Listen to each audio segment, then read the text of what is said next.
திமுக செய்யாத கட்சின்னு நான் சொல்லலை. திமுகவை சார்ந்தவர்கள் அவங்களுடைய கோபத்தினுடைய வெளிப்பாட நாங்க இவ்வளவு செஞ்சு வச்சு எங்களுக்கு ஓட்டு கொள்ளுன்ற வருத்தத்தை தெரிவிக்கிறது செஞ்சு கூட இருக்கலாம். அதுக்கான வாய்ப்புகள் அதிகம் இருக்கு. ஆனா அதை தடுக்கிற வலிமை அரசுக்கு இருக்கா இல்லையான்றத கேள்வி. சேகர் பாபுவும் யோகி இல்லை. இவங்க இவ்வளவு நாள் இல்லாம காவல்துறை தன்னுடைய கடமையை செய்ய இன்னைக்கு வேகம் காட்டுறது என்பது ஒரு பொதுவான பார்வையில பாத்தீங்கன்னா, ஒரு குற்றம் நடந்தா உடனே நடவடிக்கை எடுக்கிறது வேற. அது காவல்துறையுடைய கடமையா சொல்லுவோம். இவங்க இருக்கிற அதிகாரிகளாம் மாத்தி உங்களுக்கு வேண்டியவங்களை போட்டு முதல்ல சேகர்பாபு கைது செய்து சொன்னாங்கன்னா அது பழிவாங்க நடவடிக்கை தான் மக்கள் பார்ப்பாங்க.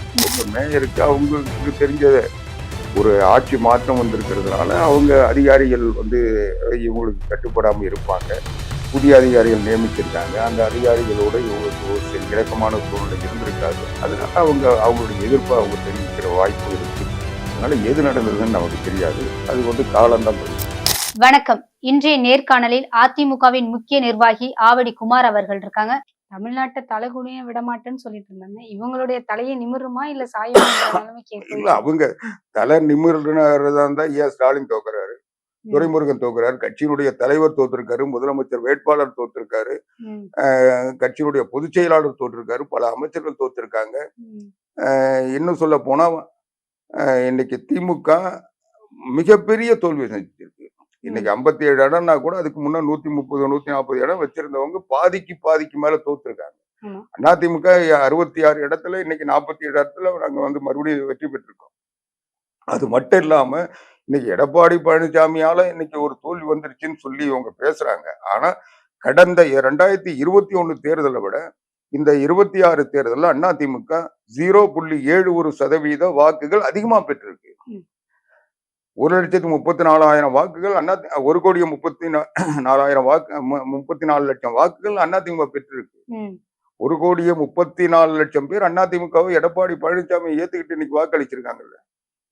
அதனால இவங்க சொல்றதெல்லாம் ஏதோ அவங்களுடைய பலகீனங்களை மறைக்கிறதுக்கு அதிமுக என்னவோ ஒரு பின்னடைவை சந்திச்சுன்னு சொல்லிட்டு இன்னைக்கு ஊடகங்களை வச்சுக்கிட்டு அவங்களுடைய சோசியல் மீடியாக்களை வச்சுக்கிட்டு இன்னைக்கு பரப்பிக்கிட்டு இருக்காங்க. அதை விஜய் விரும்புறாரு. ஏன்னா எடப்பாடி பழனிசாமியை எந்த நிலையிலும் மக்கள்கிட்ட இருந்து பிரிக்க முடியாது. அரசியல் ரீதியா அவரை எதிர்க்க முடியாது. ஸ்டாலினை ஈஸியா பலகீனப்படுத்தலான்னு அவருக்கு தெரியும். அதனால ஸ்டாலின் அவர் ஒரு பொருட்டா நினைக்கல. எதிர்கட்சி தலைவராக இருக்கிற எடப்பாடியார் தான் அவருக்கு ஒரு அச்சுறுத்தலா இருப்பாரு. எந்த நேரத்திலையும் அவர் மீண்டு தனக்கு போட்டியா வந்துருவாரு, தன்னுடைய ஆட்சி அமைய விடாம தடுத்துருவாரு அப்படின்ற பயத்துலதான் திமுகவோட சேர்ந்து ஆட்சி அமைக்க முயற்சி பண்ணாங்க. இந்த மாதிரி கருத்துக்களை அவங்க பரப்ப விடுறாங்க. அது உண்மை இல்லை. ஆனா இன்னைக்கு அதிமுகவினுடைய பலர் தாவேக்காவில் சட்டமன்ற உறுப்பினர் ஆயிருக்காங்க. அதனால தாவேக்கா ஒன்றும் ஒரு கட்டமைப்புள்ள கட்சியோ கொள்கை பிடிப்புள்ள கட்சியோ ஒரு திட்டங்களின் அடிப்படையில் ஒன்று சேர்ந்தவங்களோ அல்லது கட்சி உணர்வோடு சேர்ந்தவங்களோ இல்லை. எல்லாம் பஞ்சத்துக்கு வந்தவங்க, பறந்து வந்தவங்க, தடுமாறி வந்தவங்க, தடம் மாறி வந்தவங்க, இப்படி போக்கிட இல்லாத வந்தவங்களுடைய கூட்டணி தான் தாவேக்கா. அந்த கட்சியில யாரும் கொள்கை பிடிப்போ நீங்க அதுல பாத்தீங்கன்னா இந்த சீனியர் லீடர்ஸ் பாத்தீங்கன்னா விஜய், ஜோசப் விஜய்க்கு அடுத்து யார் இருக்காங்க? ஆதவ அர்ஜுனா 4 கட்சி மாறி இருக்காரு. பாண்டிச்சேரியில ஒரு சின்ன மாநிலத்திலேயே அங்க சட்டமன்ற உறுப்பினராக இருந்தாரு. அப்புறம் மக்கள் முன்னேற்ற முன்னணின்னு கண்ணன் தலைமையில இருந்த கட்சிக்கு போனாரு. அப்புறம் என்ஆர் காங்கிரஸ் போனாரு. எப்படி 4 கட்சி மாறி கடைசியா இங்க சேர்ந்திருக்காரு. அதுக்கு அடுத்தது யாரு? ஆதவ அர்ஜுனா 3 கட்சி மாறி இருக்காரு 5 வருஷத்துல. திமுகவில் இருந்தாரு. போன தேர்தலில் திமுக வியூக வகுப்பாளராக சபரீஷனோட இருந்து ஐபேக் நிறுவனத்தோட இருந்தாரு. அங்க இருந்து இவருக்கு உரிய இடம் கொடுத்து விடுதலை சிறுத்தைகள் வந்தாரு. அங்க துணை பொதுச் செயலாளர் வந்தாரு. அதுக்கப்புறம் இன்னைக்கு விஜய் கிட்ட வந்திருக்காரு. இடையில அதிமுகவில் வர்றதுக்கு முயற்சி பண்ணாரு. அங்க சரியான வாய்ப்பு தரலன்னு துணை பொதுச் செயலாளர் கேட்டாரு. அது கொடுக்கலன்னு ஒண்ணு இங்க இவங்களோட சேர்ந்தாரு. அதுக்கு அடுத்து பாத்தீங்கன்னா நிர்மல்குமார் 4 கட்சி மாறி இருக்காரு 3 வருஷத்துல. மற்ற கட்சிகள் எல்லாம் இல்லம்மா, சாதனை பண்ணவங்க 3 வருஷத்துல 4 கட்சி மாறினவர் நிர்மல்குமார். முதல்ல RSSல இருந்தாரு. அதுக்கப்புறம் பாரதிய ஜனதா கட்சியில இருந்தாரு. அண்ணாமலைக்கு வார் ரூம் எல்லாம் அவர் தான் பண்ணிட்டு இருந்தாரு. அப்புறம் அதிமுக வந்தாரு. அதிமுகவுல இருந்து இப்போ விஜய் கிட்ட போனாரு. இந்த மாதிரி கட்சி மாறிகளும் பதவி கிடைக்கிறதுங்கன்றதுக்காக வந்தவங்களும் அவங்கள வச்சுதான் அந்த கூட்டணி அமைச்சாங்க. அப்ப கூட மக்கள் வந்து 108 இடங்கள்ல வெற்றி பெற்றாங்க. அதுல கூட ஒரு 2 இடத்துல விஜய் நின்னதுனால 107, 107ல கூட ஒண்ணு நீதிமன்றம் வந்து உத்தரவிட்டதுனால 106 போச்சு. ஆக 106 இடத்துல தான் மக்கள் அவங்கள வெற்றி பெற வச்சிருக்காங்க. 106ன்றது தமிழ்நாட்டுல ஆட்சி அமைக்க போதுமான இடம் கிடையாது. அதனால அவங்கள ஆட்சி அமைக்க மக்கள் விரும்பல. இவங்க அரசியல் கத்துக்கிட்டோன்றதுக்காக மத்த 2 கூட்டணியோட இவங்க எப்படி கையாளுறாங்கன்றத பொறுத்து அவங்களுக்கு அந்த அரசியல் தெளிவு வரும்ன்றதுக்காக மக்கள் இவங்கள வந்து ஒரு ஒரு பக்குவப்படணுன்றதுக்காக அவங்களுக்கு மெஜாரிட்டி கொடுக்கலன்னு நான் நினைக்கிறேன். ஏன்னா ஒரு மெஜாரிட்டியற்ற நிலையில இவங்க இருந்தாதான் இவங்க எந்த முன் அனுபவம் இல்லாம அரசியல்ல எடுத்தங்க ஒருத்தன் பேசுறது, எதை வேணா செஞ்சுட்டு எஸ்கேப் ஆகி ஓடுறதுன்னு ஒரு நிலையில இருக்கிற ஒரு நடிகராகவே இன்னும் இருந்துட்டு இருக்காங்களே, இவங்க அரசியல்வாதியா மாறட்டும். அப்போ வந்து இவங்க பக்குவப்படட்டும் சொல்லிதான் அதிமுக அணி ஒரு பக்கம், திமுக அணி ஒரு பக்கம், அவங்களுக்கு உரிய வாக்குகளும் இவங்களுக்கு உரிய வாக்குகளும் கொடுத்தாங்க. யாருக்குமே மெஜாரிட்டின்னு தரல. ஆக 2 பேர் சேர்ந்துதான் கூட்டணி அமைச்சுதான் ஆட்சி நடத்த முடியும்ன்ற நிலையில மக்கள் தீர்ப்பு இருந்தது. ஆனா அந்த 2 பேர் சேர்ந்து 3 பேர்ல 2 பேர் சேர்ந்து கூட்டணி அமைக்க முடியும்ன்ற நிலைய மக்கள் சொன்னாங்க, தேர்தல் சொல்லுச்சு, விதிமுறைகள் சொல்லுது, அந்த கூட்டணி தர்மம் அதை தான் சொல்லுது. ஆனா விஜய் என்ன பண்ணாரு, திமுக கூட்டணியை உடைச்சு அதுல இருந்து ஆளை எடுத்து ஒரு ஆட்சி அமைச்சிருக்காரு. அதிமுக கட்சியை உடைச்சு அதுல இருந்து ஆளை எடுக்க பார்த்தாரு. அவங்க நடுத்தர நின்றுட்டாங்க. ஏன்னா 47 பேர் அதிமுகவினுடைய பேரன் பாடி பொதுச் செயலாளரால் அறிவிக்கப்பட்டு நிறுத்தப்பட்டு வெற்றி பெற்று இன்னைக்கு நீங்க வெப்சைட்ல போய் பாத்தீங்கன்னா தமிழ்நாடு சட்டமன்ற உறுப்பினர் அதிமுக போட்டீங்கன்னா 47 பேர் வரும். இப்ப இதுல வந்து 2 கட்சின்னு வந்து சபாநாயகர் சொல்ல முடியாது. அதனால இவங்க வந்து இதுக்கு பிறகு அந்த கட்சியில வந்து பிளவுன்னா 2/3 மெஜாரிட்டி இருக்கணும். அது இல்லாத வரைக்கும் இவங்க சொல்லவே முடியாது. அதனால அவங்க சட்டப்படி எதுவுமே செய்ய முடியாது. இவங்களுடைய பதவி ஆன்டி டிஃபெக்ஷன் லாவில் போயிடும்.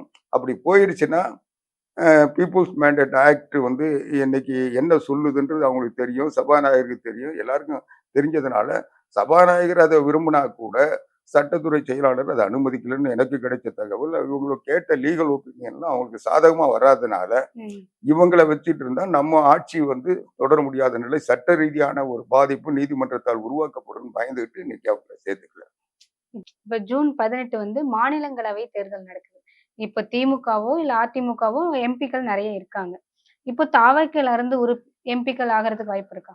இல்ல, இது வந்து விஜய் வந்து இன்னைக்கு தாவேக்கா சார்ந்தவர்கள் வெற்றி பெற முடியுமான்னு தெரியல. ஏன்னா யாருக்கும் போதுமான எண்ணிக்கை அதிகமா இல்லை. விஜய்க்கு வந்து கூடுதலா இருக்கக்கூடிய ஏன்னா ஒரே ஒரு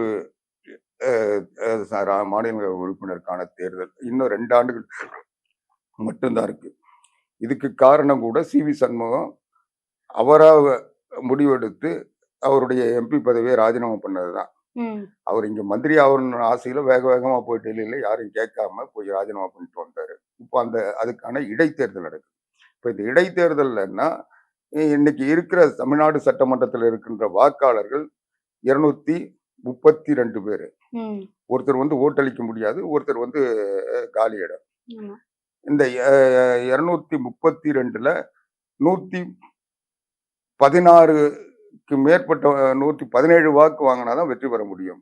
அந்த 117 வாக்கு எந்த தனிப்பட்ட கட்சிக்கும் இல்லை.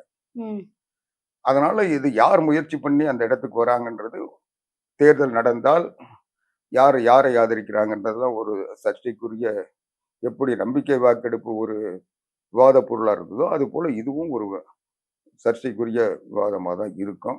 அதனால இந்த 2 ஆண்டுக்குரிய அந்த தேர்தலில் விஜய் நிறுத்துற ஆளெல்லாம் உடனே ஜெயிச்சிட முடியாது. அதுவும் ஒரு ஆயாராம் காயாராம் பாணி ஒரு இது அரசியல் பேரம் நடக்க தான் செய்யும். அந்த பேரத்துல விஜய் வெற்றி பெறாரா இல்ல வேற யார் வெற்றி பெறாருன்னு பார்ப்போம். இப்போ வந்து செங்கோட்டையன் அவர்கள்ட்ட நிதித்துறை இருந்தது, அதை மாத்தி மரிய வில்சன்ட்ட எதனால கொடுக்கறதுக்கு காரணம் இல்லை? ஏன்னா செங்கோட்டையன் அவர்கள் ஒரு மூத்த தலைவர், ஒரு 70 வயதுடைய கட்சிகளை பார்த்திருக்காரு, 2 கட்சிகளையுமே பார்த்திருக்காரு. அவர்கிட்ட நிதித்துறை இருந்திருக்கலாம் இல்லையா? அது செங்கோட்டையினுடைய அன்னைக்கு பதவி ஏற்க சொல்ல செங்கோட்டையினுடைய முக்கியத்துவம் அவருக்கு தேவைப்பட்டது. ஏன்னா அந்த ஆயாராம் காயாராம்னு சி.வி. சண்முகம், எஸ்.பி. வேலுமணி இவங்க எல்லாம் கூட்டிட்டு வர்றதுக்கு அவரை பயன்படுத்தினாங்க. இப்போ இவங்கள வந்து அ அவர் அவர் சொன்ன வாக்குறுதிய இவங்க செய்யல. அதனால இப்போ அவர வந்து தேவைப்படல. அதனால அவர ஒதுக்கி வச்சுட்டு, இவருக்கு வேண்டிய ஆட்கள், அதுவும் அவங்க குடும்பத்தோட நெருக்கமா இருந்தவரு. ம். அவர் அந்த மரிய வில்சன். அவங்க வந்து இவங்களுடைய எஜமானம், அவங்களுடைய எஜமானம் ஒண்ணு. அதனால அந்த லாட்டரி குடும்பத்தினுடைய ஆசீர்வாதத்தோட அவர ஆக்கியிருக்காங்க. ஏன்னா, ஒரு நிதி அமைச்சர் கட்டுப்பாட்டுல தான் ஆட்சியே இருக்கும். எந்த துறையா இருந்தாலும், எந்த துறை அமைச்சரா இருந்தாலும், நிதி அமைச்சருடைய ஒப்புதல் பெறாம எந்த திட்டத்தையும் அறிவிக்க முடியாது. எல்லா திட்டங்களும் நிதி அமைச்சருடைய ம். கன்சென்ட் இல்லாம முதலமைச்சர் கூட ஒரு முடிவு அறிவிக்க முடியாது. அவ்வளவு முக்கியத்துவம் வாய்ந்த அந்த பதவி இதுவரைக்கும் எந்தவித அனுபவம் இல்லாம, இன்னும் சொல்லப்போனா அவர பத்தி வந்த வீடியோலாம் பார்த்தீங்கன்னா, ஃபோர்ஜரி, மோசடி, அ அந்த நிதி இழப்பு, ஒரு அவருடைய கல்லூரியில ஒரு ஆர்ச் கட்ட சொல்ல, அந்த ஆர்ச்சில வேலை செய்ய வந்த வடநாட்டு இளைஞர்கள் 10 பேர் இறந்து போனாங்க. அவங்க குடும்பத்துக்கு காம்பன்சேஷன் கேட்டு இன்னும் நீதிமன்றத்தில போராடிட்டு இருக்காங்க. அது தரல. அவர் வந்து உருட்டுக்கட்டை எடுத்துட்டு அடிக்கிறதுல இருந்து அவருடைய சாதனைகள்லாம் பார்த்தீங்கன்னா, இந்த வீடு மிக புகுந்து மிக தாக்குறது வரைக்கும் இருக்கும். மிகப்பெரிய அளவுல ஏற்கனவே வந்துட்டு இருந்தது. ம். இதெல்லாம் பார்த்த உடனே இவர் வந்து நினைச்சிருக்கலாம்.